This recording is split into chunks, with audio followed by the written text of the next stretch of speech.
Hello foodies! Welcome to Svedanika the Kitchen. Today's recipe is Mutton Mandi Biryani. Mandi is Arabian fragrant rice with meat. I'm making it with lamb meat. You can also make this with goat meat. For best results, use big pieces of meat. Today I'm using lamb leg to prepare this recipe. Going to restaurant and enjoying Mandi Biryani has become luxury these days due to COVID. So let's prepare it at home with simple and easy steps and enjoy it with our family. I made it in best authentic yet simple way and flavors are just to die for. It is a must-try recipe. Watch the video till end without skipping to understand the steps and detailed procedure. Follow the recipe as shown in the video to prepare yummy and delicious mutton mandi biryani. This recipe has two stages. First we will prepare meat, then we'll cook rice in the meat stock that we got from stage 1. Then serve them together. If you are new to our channel, please subscribe and press the bell icon for new video notifications. Without wasting time, let's get into our video. We'll start our recipe with the preparation of mandi masala, which is the key ingredient for our recipe. To prepare this masala, first dry roast 1/4 cup of coriander seeds. Roast them until you feel the nice aroma of coriander seeds. Transfer roasted coriander seeds into a plate to let them cool down. Now in the same pan, add 1/8 cup of cumin seeds. Dry roast them until cumin seeds change color. Cumin seeds roast very quickly. Transfer them into a same plate. Now add cloves 1 teaspoon, peppercorns 1 teaspoon, 1 inch cinnamon sticks 3 to 4, 1 star anise. Dry roast them for a while and add 10 cardamoms, 2 tablespoons dry pomegranate seeds, 1 bay leaf and 1 stone flower. Bay leaf and stone flower are optional. Roast them until you see pomegranate seeds start spluttering. We are using pomegranate seeds in this recipe for two reasons.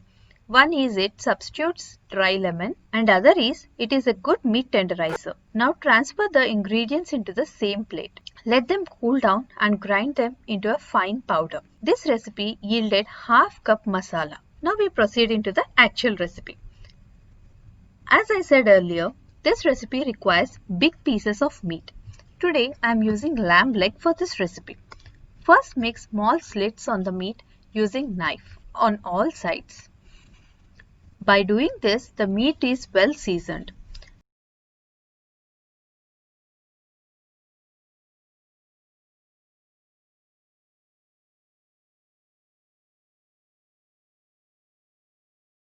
Take salt and rub on all sides of the meat carefully. Do it in batches. Salt is required as per the amount of meat you have.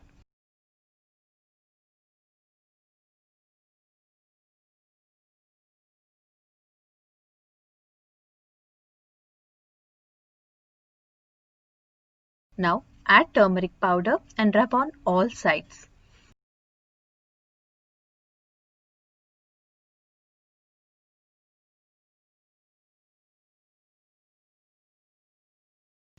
Add chili powder and rub on all sides.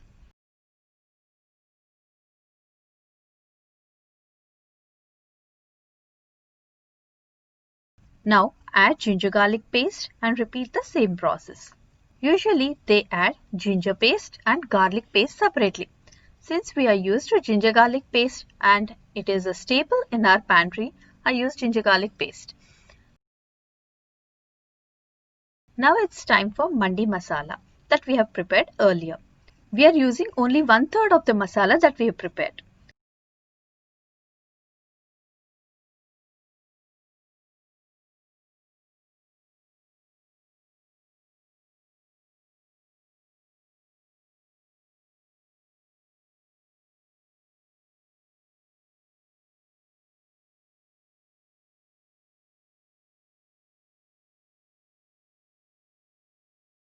Next, I am adding curd as it helps in tenderizing meat. You can skip this step if you are marinating meat overnight.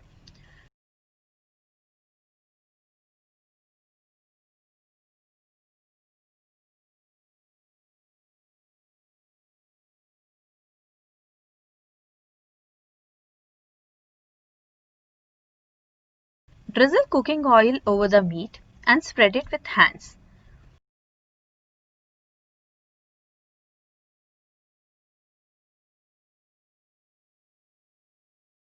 Now let's seal it. I'm using cling wrap to seal the bowl.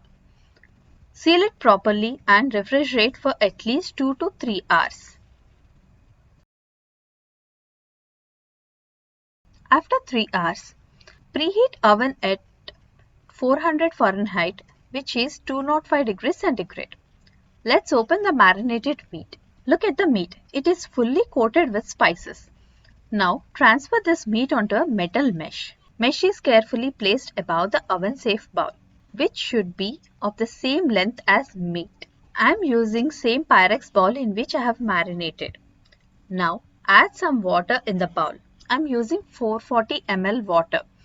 It is not a specific measurement, just add randomly 2 cups water to help in steam baking. Since we are baking this anyway, I am adding 2 tomatoes with small slits on them.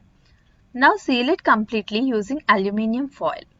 Steam shouldn't escape from the side, so seal it carefully. Now bake it on 400 degrees Fahrenheit, which is 205 degrees centigrade for 120 minutes or 2 hours. If you don't have oven, you can steam it on stove top using large bowl and a steaming rack or mesh to place the meat. Cover it with a lid that doesn't have any holes. Steam it on medium-low heat with more water for 2 hours. While the meat is cooking, let's do the prep work for rice. Here I have taken 5 cups rice. I am using this measuring cup that we get in Instant Pot or any rice cooker. It is 160 ml size. Wash rice until the water turns clear.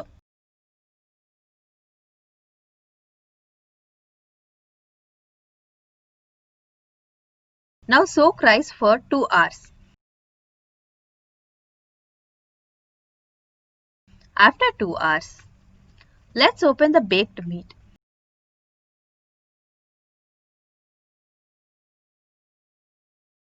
Wow! Look at this. It's perfectly cooked, soft and tender.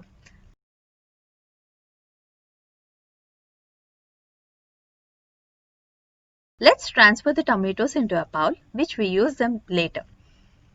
Now check the water in the bowl. This water is increased in volume as the juices and fat from the meat are released and collected in the bowl with water.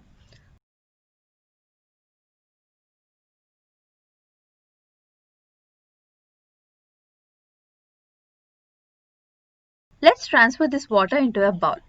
See, it's almost 3.5 cups meat stock that is collected. We have added only 440 ml, which is less than 2 cups. We use this stock for cooking rice. Replace the mesh over the bowl. Now place the meat on the mesh and bake it for 30 minutes on 400 degrees Fahrenheit, which is 205 degrees centigrade. If you are not using oven, roast it on pan or grill. While the meat is baking, let's start cooking rice. I have already prepared necessary ingredients for rice. Rice cooks very quickly as we have soaked it for 2 hours. I am using Instant Pot to cook rice. You can cook on stove top too. Turn on saute mode on Instant Pot. Once the inner pot is hot, add cooking oil. Here I am using around 1/3 cup cooking oil. Add dry masala in the oil. Now add slit green chilies. I have used around 8 Thai green chilies. If you are using regular green chilies, increase the number according to your spice level. Now add 2 cups thinly sliced onion. Give it a good stir. Saute them until golden brown. Look, onions turned golden brown. Now add around 10 cashews and saute. Cashews are roasted. And now add 2 tablespoons ginger garlic paste. This is optional. Ginger garlic paste adds great flavor to the rice dishes. Saute until the raw smell is gone. Now add cooked tomatoes that we saved from steam baking. Remove the skin and add the pulp. Since they are already cooked, they'll mix very easily. Remember, we haven't added salt yet. Now add mandi masala that we have prepared earlier. Give it a good mix.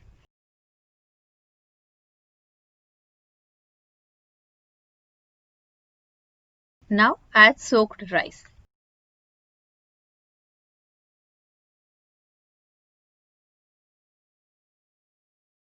Carefully mix rice from sides. Don't overmix as it may result in breaking rice. Now add meat stock that we have collected from earlier. We have added 5 cups rice which is soaked for 2 hours. So we need around 6.5 cups water or stock to cook this rice. Add water if the stock is not sufficient. I have added 1.5 cups water apart from the stock. Now give it a good mix without breaking rice.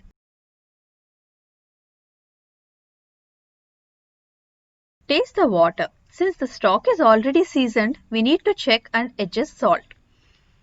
We need very little amount to adjust seasoning. I am adding that now. Give it a good mix.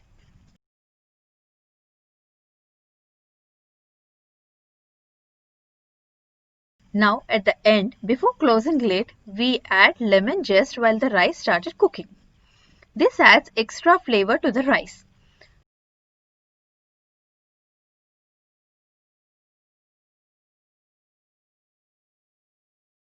Close the lid, cancel saute mode and turn on steam more mode for 7 minutes. Since it is 5 cups rice, I am using 7 minutes. If you are cooking less quantity, just do it for 3 minutes as the rice is soaked well. While rice is cooking, let's prepare mint chutney that accompanies mandi biryani very well. In a blending jar, add 2 cups fresh mint leaves, 1 diced tomato, 3 Thai green chilies, 2 garlic pods, 1 teaspoon cumin seeds and salt as per taste. I am using hand blender to prepare this chutney. Blend it for 30 seconds. Now add half cup water. Blend it for a minute until all ingredients are blended into a fine paste.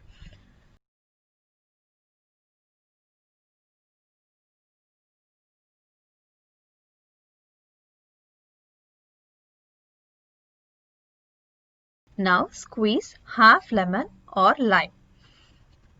This helps in retaining green color and adding flavor to the chutney. Blend it once to give a good mix.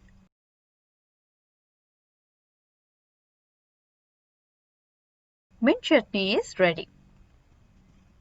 Now meat is cooked completely. Rice is also done. Let's open Instant Pot to check rice. Wow! Look at the rice. It looks so flavorful. Let's transfer rice into a serving plate. Here I am serving it on mandi plate. This is 20-inch plate. In half cup ghee, I have roasted cashews, almonds and raisins. Add them on top of the rice. Almonds, raisins and cashews adds great flavor and texture to the dish.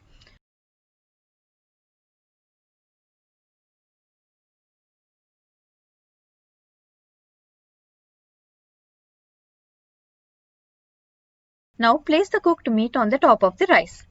Place mint chutney and raita. Garnish with salad like carrot slices, onion, lemon. You can also add tomato slices. Enjoy mutton mandi biryani with your family. This recipe yields 5 to 6 adults with good appetite. If you like this video, please give it a big thumbs up. Do try this recipe and let us know your feedback in the comment section. Please share this video with your friends. If you are new to our channel, please subscribe and press the bell icon for new video notifications. Thanks for watching.